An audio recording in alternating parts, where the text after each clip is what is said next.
Dear friends, welcome to another video of Fathoming Mate. In today's video, we are going to discuss about the employer and employee psychology and some spiritual insights about the functioning of the employer and employees. So it is a matter of actually the organizational psychology or the organizational behavior or the organizational culture, whatever you can term it, you can call it. So in an organization culture, we can see the traditional methods are practiced by the people. The manager is there, or the hierarchy. In the hierarchy, there is a higher authority. The higher authority is controlling all the people, and people do not have much democracy, or people do not have their own word to express to the higher authority. They have to just follow the command given by the higher hierarchy. Now the time has changed, and the also the people have got their own opinions, or the employees have got their own word, their own say in the organizational field, and they can express themselves in their work life or in the work field. So dear friends, now there is a change we can see in the organizational structure and the chain and the functioning and etc. So here, if we are just considering the traditional systems of employment, also we can see in different places, in different ways, the monopolies have been had by the people. Different ways, the people who are in the higher authorities, maybe of the higher caste, maybe some learned people, or some other type of people who have got some intellectual or money monopoly or the land monopoly over the other people. So just consider the example of farming in the Indian tradition. So in the olden times, the people, those who were doing farming, were under the Semindar system, and in the Semindar system, the so-called Semindar, or in Malayalam we can call as a Jenmi. A Jenmi was controlling all these people, and these people will have to work under this person, and this person may not give sufficient payment or sufficient grain from the field, so the people were suffering and things like that, isn't it?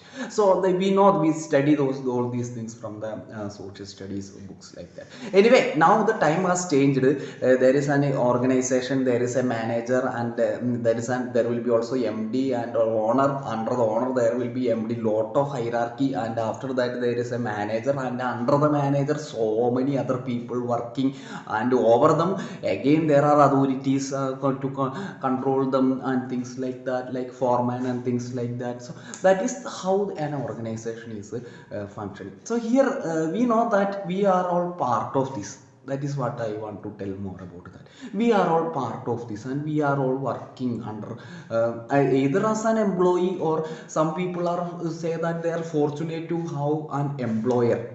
Nowadays we know there is a freelancer work also people go, because now people are fed up with the regular routine of work and things like that. So that is happening with so that is what I am focusing now, the regular routine of work, the employee and the employer psychology I am going to say in this video. So if you are fed up with, you can stop watching. So just I am just telling about the employer and employee psychology, which maybe majority of the people may be suffering from, or we can just analyze it in the light of some social psychology or the organization, or whatever organization psychology, or whatever you can call it. Okay, in the case of an employer, let us analyze the case of an employer who is giving work for the people. So in an Indian culture, we can see, especially the best example is the IT field, who is where there will be an employer and an employee, and this employer will be giving lot of tasks to the employees, and deadlines, and such dirty things will be there. We understand, yes, that we know, we are working, we are in that field. So don't feel ashamed to say all those things, I think. Okay, so these deadlines and so many other things, pressures and lot of things they are giving, and they say that they are very systematic, and they are doing so many things and things like that, isn't it? And they have to complete the deadlines and things like that, and lot of work and pressure, and they enjoy that position of being an employer, and for a long time they are remaining in the same position. Okay, we know that some people, they don't want to, just like some politicians, they don't want to leave their chair for years also, even when they are old, even when they are on the coffin, even when they are dead also, they will be on that chair only. So in the same way, these people, they don't want to go away from that place and their employer, because they are comfortable. And in psychology we can call it as a functional fixedness. The person is suffering from the functional fixedness because of the situations, we can say, maybe the family matters or other things, and because of this functional fixedness, the person is not able to also think creatively. The creative idea, if at all he has some creative idea, that creative idea also will die in his brain.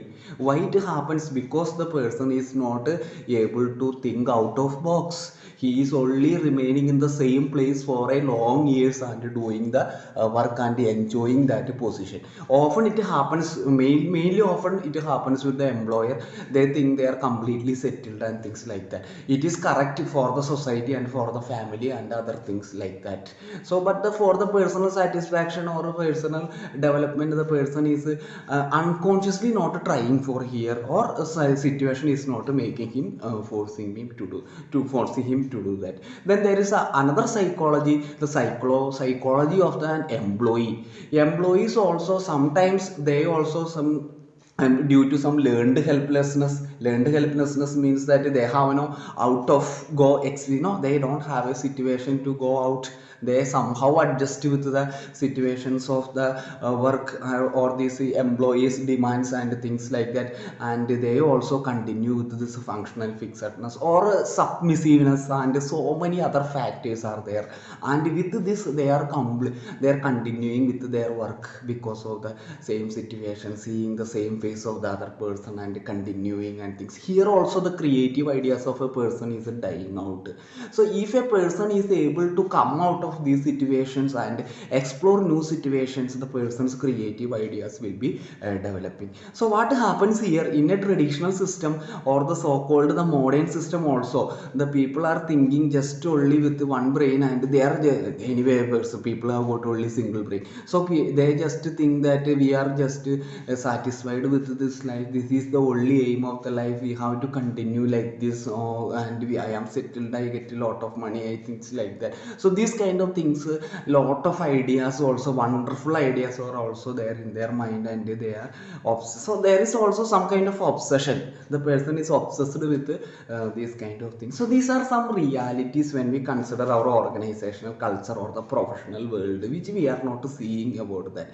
So let us open our eyes and see and do a self-analysis about our own profession, what we are doing. So it is not a criticism about the profession, what we are doing in our everyday life, whether you are an employer or an employee, but just to do a self-analysis. And if there can be some changes, even if you are a victim to remain in the same place for a long time, there also you can do a lot of great things if you do a proper self-analysis. Let our creativities flourish, and let the world, if the world is able to get something from that, let us try upon that. Thank you, dear friends.